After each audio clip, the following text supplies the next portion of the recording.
کسی بھی کھیل کے جواز کے لیے چند شرائط ہیں۔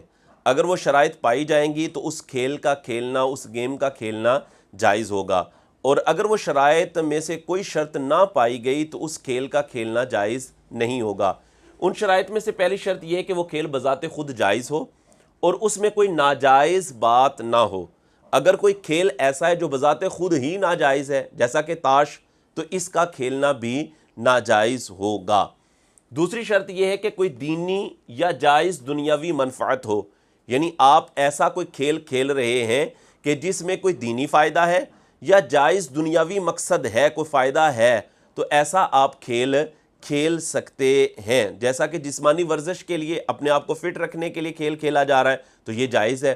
اور پھر اس میں ایک بات یہ بھی ہوتی ہے کہ محض لاہو لعب اور وقت گزاری کے لیے کھیل نہ کھیلا جا رہا ہو۔ اور تیسری شرط یہ ہے کہ کھیل میں کوئی غیر شرعی امور کا ارتکاب نہ کیا جاتا ہو۔ اگر کوئی کھیل ایسا ہے کہ جس میں کوئی غیر شرعی امر داخل کیا جا رہا ہے تو وہ کھیل ناجائز ہوگا، جیسا کہ ایسا کوئی کھیل جس پر جوا لگایا جا رہا ہے یا رشوت دی جا رہی ہے یا لی جا رہی ہے تو وہ کھیل ناجائز ہوگا۔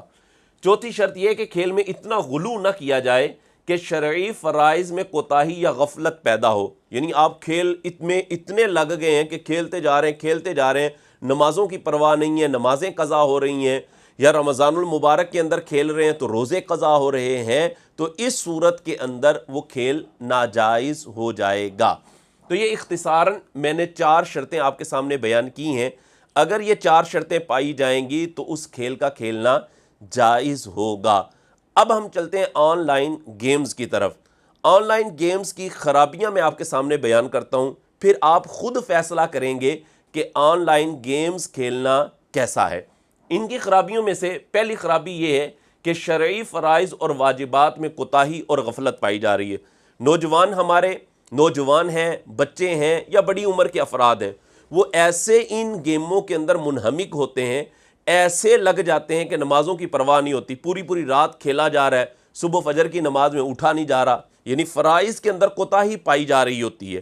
ایک خرابی یہ، دوسری خرابی یہ بے حیائی، تیسری فحاشی، چوتھی کبھی مذہبی توہین۔ ایسی گیمیں بھی پتہ چلی ہیں کہ جن میں ایسا ہوتا ہے کہ گیم کھیلنے والے کا جو فائٹر ہوتا ہے وہ کعبہ شریف کی تصویر بنی ہوتی ہے تو اس پر معاذ اللہ گولیاں چلائی جا رہی ہوتی ہیں، تو یہ کیا ہے؟ یہ مذہبی توہین ہے۔ اسی طرح ان گیمز کے اندر میوزک ناجائز اور حرام ہے، ظاہر ہے، یہ بھی چل رہا ہوتا ہے۔ چھٹی چیز قتل و غارت، اور کبھی کبھی ایسا ہوتا ہے کہ خودکشی والا معاملہ بھی بن جاتا ہے، یعنی گیم کھیل رہا ہے بندہ تو اسی وجہ سے ایسے اثرات اس پر مرتب ہوئے کہ وہ خودکشی کر بیٹھا، یہ خرابی بھی ہے۔ 7ویں خرابی یہ کہ وقت کا شدید ضیاع۔ 8ویں خرابی جسمانی طور پر کمزوری، نظر کمزور ہو رہی ہے، دماغ پر اثرات مرتب ہو رہے ہیں، بچوں میں ایسے جیسے پاگل پن پڑ رہا ہے۔ اسی طرح 9ویں خرابی جوا، یعنی یہ گیم ایسی ہوتی ہیں کہ تھوڑے سے پیسے لگائے یا تو وہ پیسے چلے گئے، یا پیسے لگائے اور زیادہ پیسے آ گئے، یہ کیا ہے؟ جوے کی صورت، ناجائز اور حرام ہے۔ نص قرآنی میں یہ بات موجود ہے کہ جوا حرام ہے۔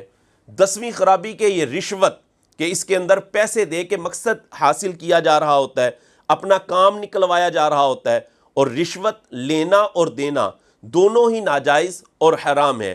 اور فرمایا الراشی والمرتشی کلاہما فی النار، رشوت دینے والا لینے والا دونوں ہی جہنمی ہیں۔ اب یہ چند خرابیاں میں نے آپ کے سامنے بیان کی ہیں۔ اب ان چند خرابیوں کو آپ دیکھیں اور آپ غور کریں اور آپ فیصلہ کریں کہ آیا آن لائن گیمز کھیلنا جائز ہے یا ناجائز ہے۔ آپ خود اس بات کو بیان کریں گے کہ آن لائن گیمز کھیلنا یہ ناجائز اور حرام ہے۔ پھر آن لائن گیمز پر جو آمدن لی جا رہی ہوتی ہے، ارننگ ہو رہی ہوتی ہے، تو جب بھائی اس کا کھیلنا ہی ناجائز اور حرام ہے تو اس کی جو آمدن ہوگی وہ بھی ناجائز اور حرام ہوگی۔ اگر کوئی شخص ان گیمز کے ذریعے سے کوئی آمدن حاصل کر چکا ہے تو اس پر لازم ہے کہ اتنے پیسے ہی بغیر ثواب کی نیت کے کسی فقیر، کسی مسکین پر صدقہ کر دے، تب جا کے اس کا چھٹکارا ہوگا۔